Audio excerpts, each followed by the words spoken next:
Hi guys, magandang umaga sa inyo. May lakad kasi ako. Kaya nakabihis ako ng ganito. Magkakape tayo.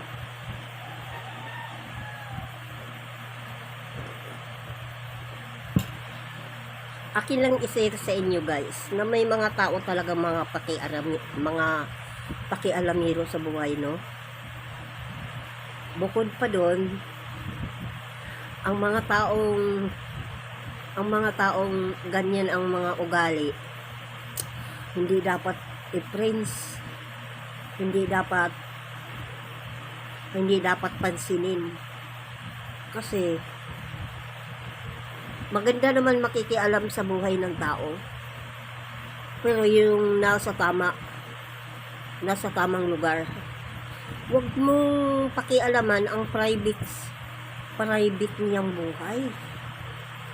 Sa kanya yun. Ako may nag-aano sa akin inaano nila ako na tawag nito. Yung parang sa pamahalaan. Sinisiyasat nila ako na walang pakitabi sa buhay ko. Bakit sila ganun?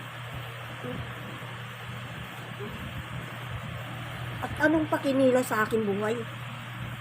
Buhay ko to. At saka, wag nilang lukuhin, hindi dapat natin lukuhin ang ating kapwa sa pamamagitan doon. Tapos sabihin bla bla bla bla bla bla bla.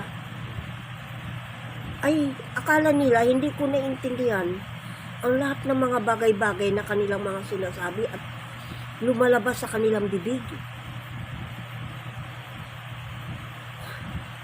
Nakapaka-compare naman, mga mataas ang pinag-aralan tapos ganun sila umasta. Mabuti kung basta-basta na lang tao. Mataas ang mga pinag-aralan tapos ang laki ng hanga-hanga ko sa kanila. Sa simula pa lang, hinahangaan ko na talaga sila. At dinududulo. Anong ibig sabihin yun? Gilagay sa puso. Pero kung ganyan pala sila umasa, nakakaano naman. Nakakatawag nito, ano naman. At ayaw ko ng ganun. Sa ngayon, pinag-iisipan kong mabuti ang bawat kong hakbangin. Pinag-isipan kong mabuti kung anong mga bagay na makikita nila para sa aking buhay. Dito sa Pilipinas, wala akong problema Wala. Ang lahat nga nakakilala sa akin, wala akong problema.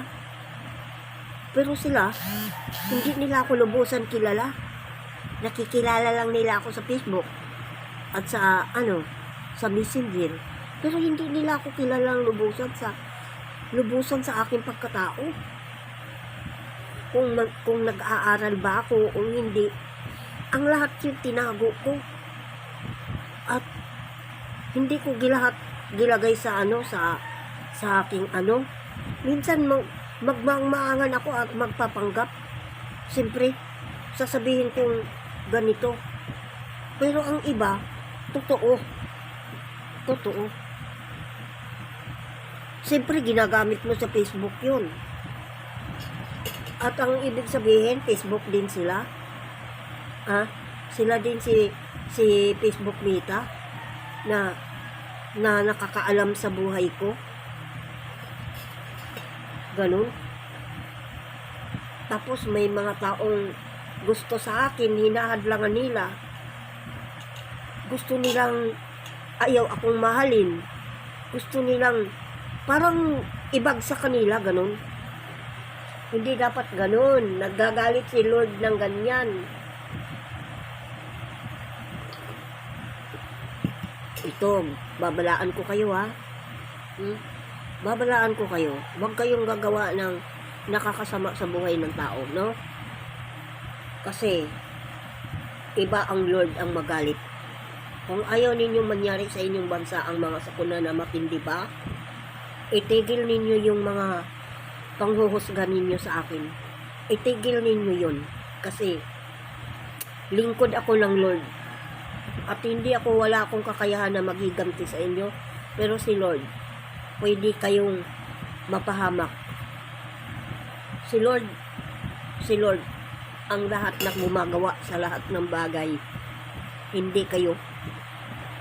Huwag ninyong hamakin ang kapwa ninyo upang hindi rin kayo mapahamak. No?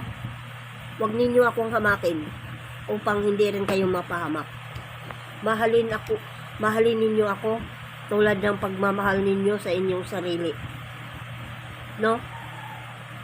Pakikiusap ko lang yan sa inyo upang hindi na dumarating pa ang mga sakuna sa inyong bansa. Thank you for watching sa inyong lahat.